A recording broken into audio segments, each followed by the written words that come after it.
Bonjour mes chers amis, si l'on vous demandait quelle était la source de richesse de notre pays, vous répondriez nécessairement le pétrole. J'y consens également, mais en y introduisant cette nuance, je dirais que c'était le pétrole.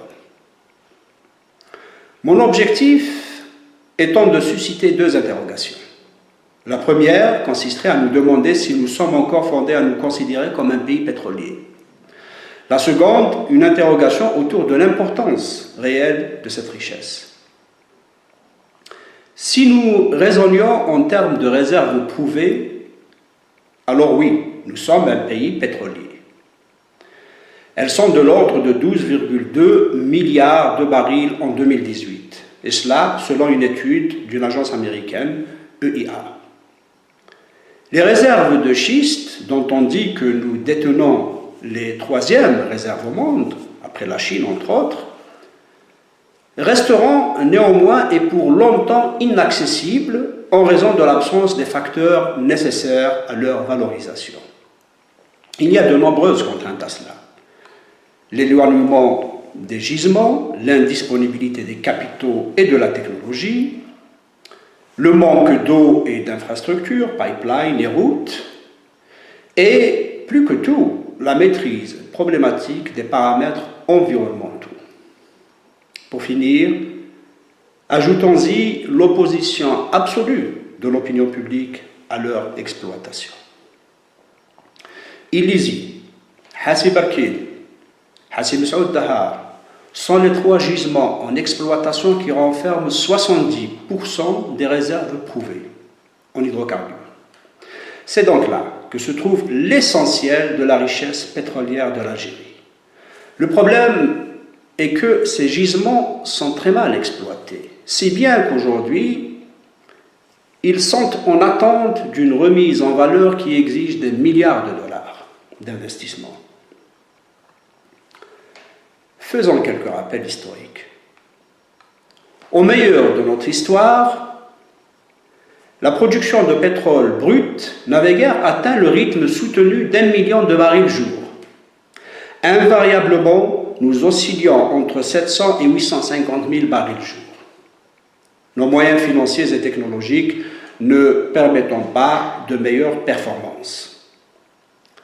À l'avènement du clan Bouteflika au pouvoir, il y a près de 20 ans, il n'était un secret pour personne qu'une exploitation incontrôlée et l'absence d'investissement dans les gisements productifs pouvaient conduire à l'épuisement des réserves exploitées.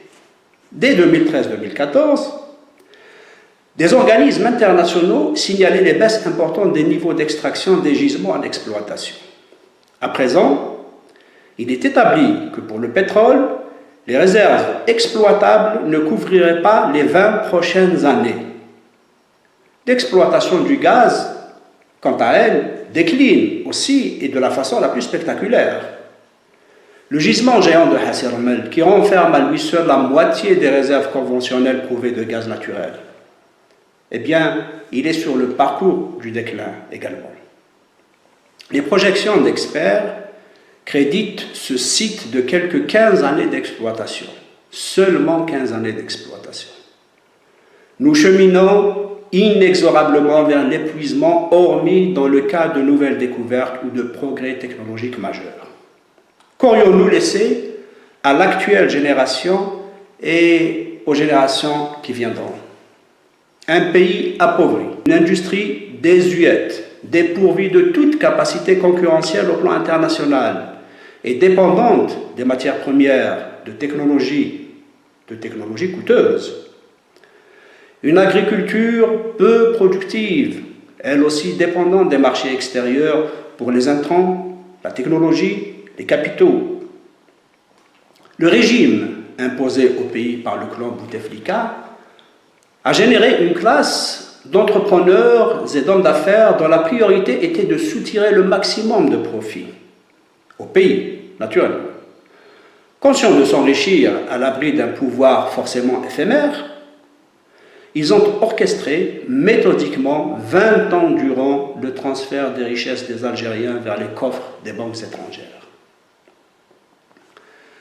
À l'évocation de nos hommes d'affaires, je me remémore ce mot ô combien prémonitoire que l'académicien Maurice Druon, dans sa célèbre fresque sur le Moyen-Âge européen, avait mis dans la bouche de l'un de ses personnages historiques.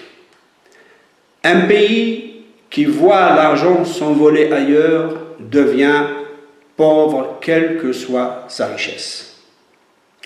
Il y a presque 25 ans, mes jeunes amis, lorsque nous avions ouvert le domaine national des hydrocarbures à l'exploration et à l'exploitation des compagnies pétrolières internationales, nous nous sommes fixés l'objectif d'atteindre un volume d'exportation du gaz naturel de 85 milliards de mètres cubes. Nous y sommes parvenus dès 2007. Mais en 2018, nous n'exportons plus que 50 milliards de mètres cubes. Surproduction et manque d'investissement ont endommagé le réservoir du méga-gisement de gaz de Hasserman.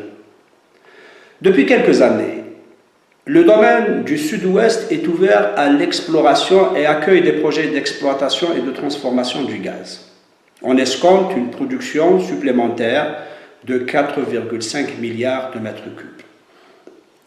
Le domaine gazier du sud-ouest, gisement situé entre Ergen et Timimoun et au-delà, très peu exploré jusqu'à maintenant, offrirait dans le contexte d'une saine gestion du pays une chance de répondre dans une certaine mesure à nos besoins en gaz et peut-être même exporter à long terme. Mais compte tenu de ce que nous venons de dire, que d'efforts faudrait-il pour rétablir la confiance des investisseurs, pour drainer de nouveau les capitaux? Le clan Bouteflika avait érigé la corruption au sein de Sonatrach comme mode de gestion absolu. Les scandales qui se succèdent depuis 2010 éloignent les partenaires internationaux du secteur pétrolier. Ils les éloignent de façon durable. Merci de votre indulgence. Au revoir.